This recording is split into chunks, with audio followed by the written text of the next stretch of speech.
Once in the heart of a vast forest, there stood an all-girls Christian boarding school called St. Mariana's Academy. The school was renowned across the land for its pristine image and academic excellence. Parents sent their daughters there, believing it was a holy place where their children would grow in wisdom and virtue. But beneath the surface, St. Mariana held a dark and sinister secret. Years ago, when the school was first built, the founder, a woman named Madame Chizoba, faced financial struggles. She desperately wanted the school to succeed and be celebrated far and wide. One fateful night, she visited the village's most feared herbalist. The herbalist told her, "I can give you what you want. St. Mariana's will become the most popular school in the land, but there is a price. You must ensure that the girls who enter your school will never fulfill their destinies. Their lives will crumble and they will bring shame to their families. In return, you will have wealth, fame, and power." Blinded by greed, Madame Chizoba agreed.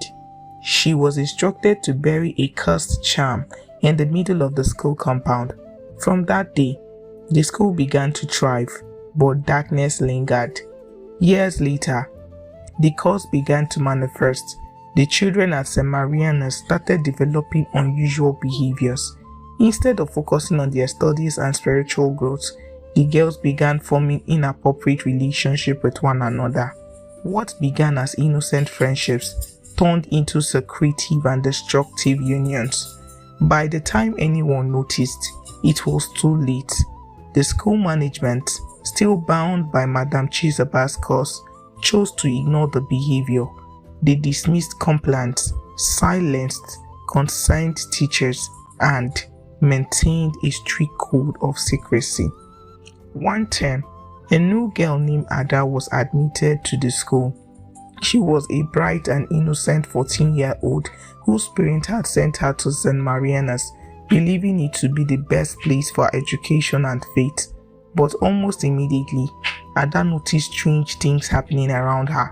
She saw older students whispering in corners, exchanging secret notes, and sneaking out of their dormitories at night. One evening, Ada's roommate, Chika, tried to pressure her into participating in one of these behaviors. Ada, who had been raised with strong Christian values, refused. "What's wrong with you, Chika?" asked. "This is how things are done here. Everyone does it. If you don't, you'll be alone." Ada felt lost and confused. She began praying fervently, asking God for guidance. One night, while Ada was praying in the school chapel, an older cleaner approached her. The woman, Mama Ezine, had worked at St. Mariana's since its founding. She had seen everything and knew the school's dark secret. "My child," Mama Ezine whispered, "you are different.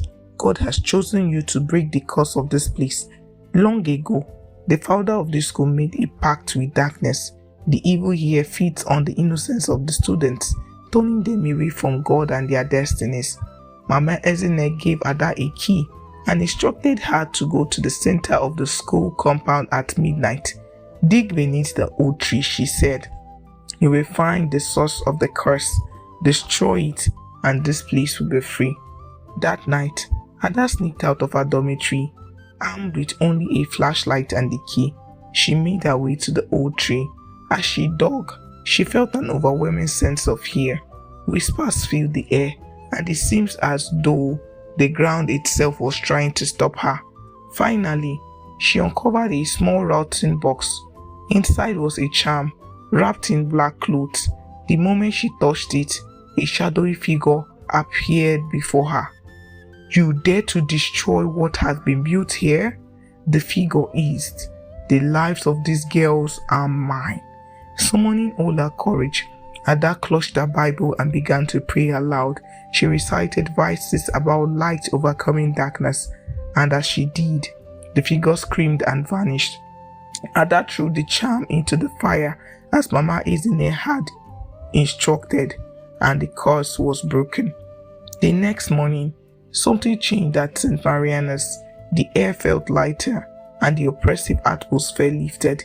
The students began to behave differently, as though a veil has been removed from their eyes. When the school management learned what Ada had done, they tried to expel her, but the truth could no longer be hidden. Parents began to uncover the school's dark past, and Madam Chizoba's pact was exposed. The school was shut down, and its land was blessed by priests. Ada returned home, and her story spread far and wide. It became a folktale told to parents and children alike, reminding them of the importance of vigilance and faith. The tale carried a powerful message. The seeds we plant in the secret will bear fruit in the open. Only light can drive out darkness.